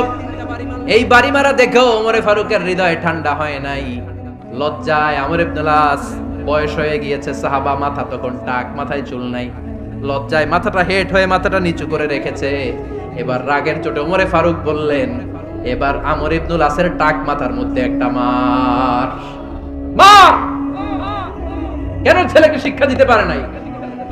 ইয়া আমর ইবনুল আস, মাতা জাআলতুমুন নাস আবিদা, তোমরা কখন মিশরীদেরকে নিজেদের দাস বানায় নিলা? ওয়াকাদ ওয়ালাদাতুম উম্মুহুম আহরারা, আর ওদের মায়েরা তো ওদেরকে স্বাধীন সন্তান হিসেবে প্রসব করেছে। মানুষদের উপর ক্ষমতাগিরি করার জন্য গভর্নর পাঠাই নাই। খবরদার, জনগণ তাদেরকে দেখভাল করার জন্য তোমাদেরকে পাঠানো হয়েছে, তাদের উপর কোনো অত্যাচার করার জন্য নয়। চিল্লায় বলেন ঠিক কি না? এরকম নেতা কয়টা লাগবে? কয়টা? ওই নেতার নাম কি? ওমর। হ্যাঁ, হুয়া ইয়াতি ওমর। 22 জায়গায় বিশ্বনবী কয় একটা, ওমরে ফারুক বলে আরেকটা। আল্লাহ বলে, বিশ্বনবী, আপনার পক্ষে আমি আয়াত নাজিল করতে পারলাম না, আমি ওমরের পক্ষে নাজিল করে দিলাম। বিশ্বনবী বলতেন, ইন্নালি কুল্লি উম্মাতিন মুহাদ্দাস, সব উম্মতের মধ্যে, সব নবীদের উম্মতের মধ্য থেকে একজন করে আল্লাহ তাকে মুহাদ্দিস বানাতো। মুহাদ্দিস না, মুহাদ্দাস। মুহাদ্দাস মানে এমন লোক যিনি যা ভাবতো ওই ভাবনাটাই আল্লাহ আয়াত হিসেবে নাজিল করে দিতেন। বিশ্বনবী বলেন, আমার উম্মতের মধ্যে মুহাদ্দাস হচ্ছে সাইয়েদনা ওমর। মদিনার সবচেয়ে বড় মুনাফিকের নাম আব্দুল্লাহ ইবনে উবাই ইবনে সালুল, সব মুনাফিকদের সরদার। কিন্তু এই মুনাফিকের ছেলেটা হলো পাক্কা ইমানদার। এই ছেলের নাম হলো আব্দুল্লাহ। আওয়াজ করে বলেন, ছেলের নাম কি? আব্দুল্লাহ ইবনে উবাই ইবনে সালুল। মুনাফিক সরদার যখন ইন্তেকাল করলো, সাইয়েদনা আব্দুল্লাহ রাদিয়াল্লাহু তাআলা আনহু বিশ্বনবীর কাছে এসে চোখের পানি ছেড়ে ডেকে বলে, নবী, আপনিও জানেন, আমিও জানি, মদিনার সবাই জানে আমার আব্বা মুনাফিকদের সরদার, কিন্তু আমার মন তো মানে না, আমার তো পিতা, আমার তো বাবা লাগে, আমার তো মন মানে না। আপনিও জানেন মুনাফিক, আমিও জানি মুনাফিক। নবী, আপনার দরবারে কিছু আমি চাই না, আপনার গায়ের একটা জামা দেন, আপনার জামাটা পরিয়ে আমার বাবারে দাফন দিব। এর উসিলায় যদি আমার আব্বারে আল্লাহ মাফ করে দেয়, দয়ার নবী মায়ের নবী জামা খুলে দিয়ে দিলেন, পড়েন সুবহানাল্লাহ। আব্দুল্লাহ রাদিয়াল্লাহু তাআলা আবার আবদার চললেন, নবী জানি আমার বাবা মুনাফিক, কিন্তু আমার তো বাবা আপনার দরবারে ফরিয়াদ, আপনি নিজে যে আমার বাবার জানাজার নামাজের ইমামতি করবেন। দয়ার নবী মায়ার নবী জানাজার নামাজে যেতে চাইলেন। ওমরে ফারুক বললেন, নবী না, খবরদার আপনি উবাই ইবনে সালুলের জানাজায় যাবেন না। বিশ্বনবী জোর করে যেতে চাইলেন। সাইয়েদনা ওমরে ফারুক বিশ্বনবীর জামা পেছন থেকে টেনে ধরলেন, আল্লাহু আকবার, টেনে ধরলেন, যাবেন না আপনি। ওমরে ফারুকের হাত থেকে হ্যাচকা টান মেরে জুব্বা টান দিয়ে বিশ্বনবী জানাজায় চলে গেলেন।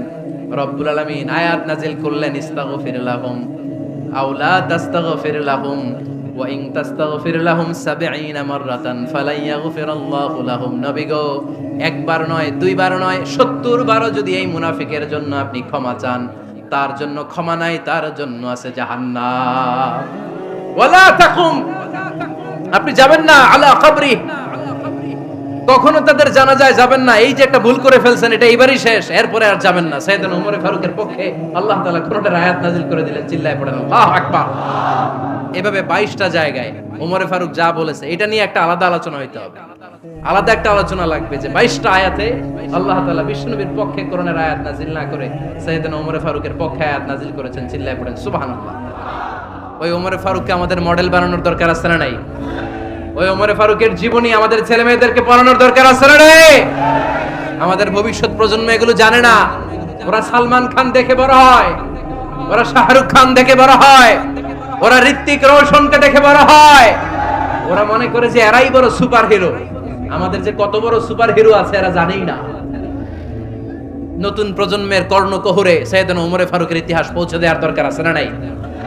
ওমরে ফারুকের ইন্তেকালের ঘটনাটা বলেই আমরা মুনাজাতের দিকে যাব। শুনবেন? শুনতে চান? উনি স্বপ্নে দেখলেন একটা লাল মোরগ ওনাকে 3টা ঠোকর মেরেছে। কয়টা? উনি জুমার নামাজে, জিলহজ মাসের শেষ সপ্তাহে জুমার নামাজে বললেন যে একটা লাল মোরগ 3টা ঠোকর মেরেছে। মুগীরা ইবনে শুবা রাদিয়াল্লাহু তাআলা আনহুর দাস আবু লুলু আল মাজুসি, এই লোকটা খঞ্জর বানাতে পারত। মুগীরা রাদিয়াল্লাহু তাআলা আনহুর দাস। মুগীরা প্রতিদিন 4 দিরহাম করে চার্জ করত, যেহেতু দাস। সে এসে বিচার দিল, আমিরুল মুমিনিন, মুগীরা আমার থেকে বেশি টাকা চায়, জুলুম করে। ওমরে ফারুক বললেন, তাই? তুমি কি কাজ জানো? বলে, আমি খঞ্জর বানাতে জানি। বাড়ি কই? পারস্য। আরে তুমি খঞ্জর বানাতে জানলে তো 4 দিরহাম অনেক কম, সে তো আরো বেশি টাকা নেওয়া দরকার ছিল তোমার থেকে। আবু লুলুর এই কথা পছন্দ হয় নাই। সে কয়, ওমর তুমি সবারে দয়া দেখাও, আর আমার ক্ষেত্রে কঠিন নিয়ম বানাইলা, দাঁড়াও এই নিয়ম তোমারে আমি দেখাবো। এই রাগে সে বাড়িতে যে একটা খঞ্জর বানালো। কি বানালো? খঞ্জর চিনেন? ছোট্ট ছুরি। কিছুদিন আগে ওমানের সুলতান কাবুস ইন্তেকাল করেছে, জানেন আপনারা? ওনার এই কোমরের মধ্যে খঞ্জর থাকতো, ছবিতে দেখছেন? আরব শায়েখ যারা সুলতান আমির, কোমরে কি থাকে? ছোরা থাকে, খঞ্জর। সে বাসায় যে একটা খঞ্জর বানালো, যে খঞ্জরের 2 মাথা, লাহু রাসান ওয়া মাকবাদাতুহু ফি ওয়াসাতি, আর ধরার হ্যান্ডেলটা মাঝখানে, এদিকেও ছুরি এদিকেও ছুরি, যাতে এইভাবে এইভাবে মারা যায়। সে ধার দিতে লাগলো আর বলল, ওমর দাঁড়াও, তোমারে আমি দেখাবো। ওমর ফারুক মসজিদে নববীর ইমাম, ফজরের নামাজের সময় এ আবু লুলু আল মাজুসি বুরনুস পরে, চাদর পরে, লুকিয়ে লুকিয়ে, সে অগ্নি উপাসক, মুমিন নয়। ওমর ফারুককে অ্যাটাক করার জন্য গেলেন মসজিদে নববীতে। ওয়াকানু ইউসাল্লুনা বিগালাস, তখন ওনারা অন্ধকারে নামাজ পড়তো। নামাজের সময় যখন হলো, লুকিয়ে লুকিয়ে প্রথম কাতারে ওমর ফারুকের পিছনে মুয়াজ্জিনের পাশেই দাঁড়ানো, হাতে খঞ্জর। ইকামত হলো, ওমর ফারুক সালাত শুরু করলেন, ফজরের সালাত, আল্লাহু আকবার। নামাজ শুরু করলেন, সূরা ফাতিহা বললেন। আরেকটা সূরা যখন পড়তে যাবেন, in the meantime Abu Lulu এই খঞ্জর নিয়ে ওমর ফারুকের বুকের মধ্যে 3টা স্টেবিং করলেন। একটা মারলেন নাভির নিচে, মারার সাথে সাথে পাকস্থলী কেটে গেল। আরেকটা মারলেন পাজরে, পাজর ছিঁড়ে গেল। 3টা মারার পরে ওমর ফারুক বললেন, কাতালানি আল কাল, এক কুকুর আমাকে মেরে ফেলেছে। পেছন থেকে এক সাহাবীকে টান মেরে সামনের দিকে নিয়ে গেলেন, তুমি নামাজের ইমামতি করাও। আর ওমর ফারুককে বাকিরা ধরাধরি করে পেছনে নিতে আরম্ভ করলেন। আর এই আত্মাই আক্রমণ যে করেছে, সে কাতারের মাঝখান দিয়ে যেতে আরম্ভ করলো আর দুই দিকে ছুরি মারতে আরম্ভ করলো। 13 জন সাহাবীর গায়ে ছুরি মেরেছে, 7 জন সাহাবা স্পট ডেথ, জায়গায় মৃত্যু। এই ভয়ঙ্কর অবস্থা দেখে এক সাহাবী বুরনুস, এক ধরনের জুব্বা আছে মাথাওয়ালা, অনেকে জ্যাকেট পরছেন না এরকম মাথাওয়ালা, লম্বা জুব্বা আছে আরবরা শীতে পরে মাথাওয়ালা, এই মাথাওয়ালা জুব্বা বের করে এক সাহাবী জালের মতো তার দিকে উড়ায় মারল। ওই বুরনুসের মধ্যে পেঁচিয়ে আবু লুলু মাটিতে পড়ে গেল আর সুইসাইড করে ফেলল, নিজের বুকে নিজে মেরে আত্মহত্যা। যেই সাহাবীকে ইমামতির জন্য দাঁড় করালেন, উনি ছোট্ট সূরা দিয়ে প্রথম রাকাতে সূরা আল কাউসার, দ্বিতীয় রাকাতে সূরাতুল ইখলাস দিয়ে নামাজ শেষ। ওমরে ফারুক বেহুশ। ওমরে ফারুক কি বেহুশ। সবাই কান্নাকাটি করতেছে, সবাই দেখতে গেলেন, এখন হুঁশ ফিরে না। মুখের মধ্যে মুখ খুলে রাষ্ট্রের চিকিৎসক মুখের মধ্যে দুধ দিলেন, ওই নাভি দিয়ে দুধ বের হয়ে যায়, পাকস্থলী কেটে ওখান দিয়ে দুধ বের হয়ে যাচ্ছে। তারা বললো ওনারে বাঁচানো সম্ভব না, দেখেন হুঁশ ফিরে কিনা। হুঁশ ফিরলে ওনার পরে কে আমির হবে, উনি যেন প্যানেল ঠিক করে দিয়ে যায়। সবাই তাকিয়েছে ওমরে ফারুকের চোখের দিকে। আল্লাহর মেহেরবানিতে ঘন্টা খানিক পরে উনি চোখ খুললেন। চোখ খোলার পরেই বলেন নাই ও মা আমি মরে যাই। চোখ খোলার পরে উনি বলেন নাই কে মারলো আমারে। চোখ খোলার পরে উনি বলেন নাই আমার পরে নেতা কে হবে। চোখ খোলার পরে সর্বপ্রথম কথাটি ছিল আসল্লান নাস, আমার নেতৃত্বে যে ফজরের নামাজটা শুরু হয়েছিল এটাকে ঠিকমতো তোরা পড়েছিলি? আমার নেতৃত্বে যে ফজরের জামাত শুরু হয়েছিল সেটা ঠিকঠাক মতো সমাপ্ত হয়েছিল কিনা আগে বল। আসল্লান নাস, নামাজটা হয়েছে কিনা বল। সুবহানাল্লাহ কইতে পারলেন না? This is Omar, hour super hero. নেতা অনেকগুলো লাগে না, এরকম নেতা একটাই যথেষ্ট যে গোটা বিশ্বকে কাঁপায় দিতে পারে। চিল্লায় বলো ঠিক কিনা? আমরা চাই আমাদের ছেলেগুলো ওমরে ফারুকের মতো বড় হোক। আমরা চাই আমাদের ছেলে মেয়েগুলো খাব্বাব, খুবাইব, সাইয়েদনা আলী, উসমান, আবু বকর রাদিয়াল্লাহু তাআলা আনহুর অনুসরণে বড় হোক, ঠিক কিনা? আমরা একটা ওমর চাই যিনি আমাদেরকে সালাতের শিক্ষা দিয়ে গিয়েছেন, ইন্তেকালের আগে বলেছেন সাল্লান নাস। এজন্য আমরা যেন নামাজ কখনো নষ্ট না করি। আল্লাহর জমিনে দ্বীন বাস্তবায়ন আসাদ্দুহুম ফি আমরিল্লাহি ওমর রাদিয়াল্লাহু তাআলা আনহুর মতো এত কঠোর কেউ ছিলেন না। তাই দ্বীন বাস্তবায়নে আমরা যেন কাউরে ছাড় না দেই। সবার আগে আল্লাহর দ্বীন, সবার আগে আল্লাহর কোরআন, সবার আগে আমার ইসলাম, ঠিক কিনা? চাইলেই কেউ এদেশ থেকে ইসলামরে মিটাই দিতে পারবে না। যে দেশে আল্লাহু আকবার ধ্বনির সাথে সাথে সূর্য উঠে যায়, আল্লাহু আকবার ধ্বনির সাথে সাথে সূর্য ডুবে যায়, সে দেশে আর কিছু থাকবে না থাক আমার ইসলাম থাকবেই, আর কিছু থাকবে না থাক আমার কোরআন থাকবেই। সে ইসলামের সাথে থাকতে রাজি আছেন তো? কোরআনের সাথে থাকতে রাজি আছেন তো?